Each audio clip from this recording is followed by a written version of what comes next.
finding the one stone tool that said, oh, this is classic Denby.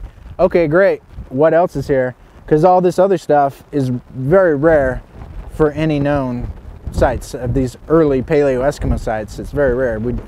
So there's a ton of stuff I'm going to be able to do, not just with organic technology, but with learning about their diet and subsistence strategies in general.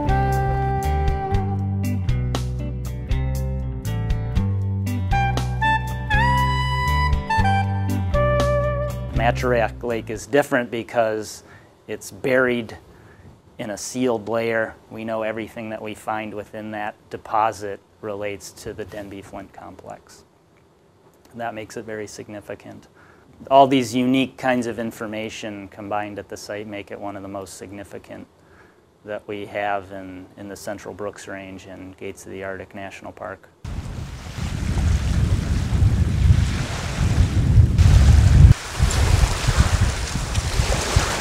Falling apart right there. Look at that. That was a lucky catch.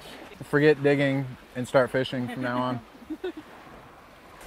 I want to keep this so that I can then have a comparative collection, so that when I get the archaeological bones, the fish bones that we're digging up at the site, I can look at those and tell if they're lake trout, or if there are different species of fish that maybe they got some grayling out of the river, or burbot, or salmon. Salmon would actually be really useful to me to know that they were here during the time that the salmon run. Because one of the big things I'm trying to find out is like the time of occupation. It looks like the site was a campsite. We see, the fact that there are food remains there, tools from a variety of different activities. It looks like people spent a significant amount of time there, and there was probably a group of people. I can make some estimates about how much food would have been available here from calculating the numbers of individuals per species that I find. And from that, I can then create some models where I suggest how many people could have lived here and for how long on the amount of food that's available.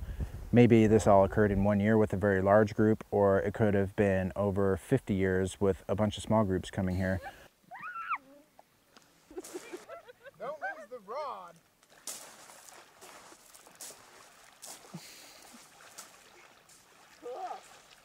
Get a knife, Andy.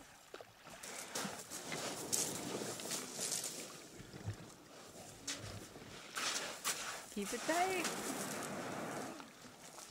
Oh. It must No, just. it doesn't look pikey. It looks like this. It's just this. It's a lake trout, and this one's lost some of them too. Though it's only got a few showing, so I can see that this is it.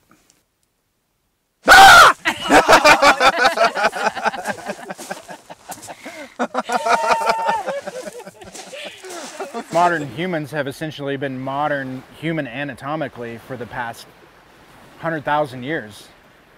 A fish that's in the exact same habitat that it's been in for the last 4,000 years isn't going to change so much that, well, that the spine would appear significantly different, you know.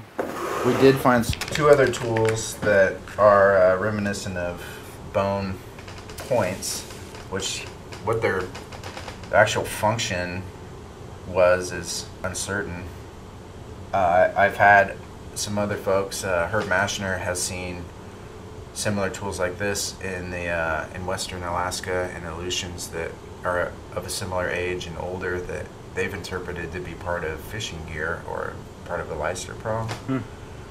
Yeah, I'm used to those having barbs on them, but yeah, we don't know exactly how these function. They could be foreshafts. We don't think this was the business end of a projectile point. They don't seem to be pointed enough. We have fish bones, so we know they've been catching fish. So a big question is, what's the fishing technology? By a lake, the way I caught the fish was with a spinner, but did they have some kind of spear? Did they have a net? The preservation here is so great that we could encounter material for making nets. So that's something I'm really keeping my eyes open for as I'm digging. Once in a while you make a find like Matcharak Lake, and in that case we pause to take a closer look at a site. One reason I like to do that is because it gives us a better perspective on other sites that have yet to be identified that are like this. God, oh, the line broke.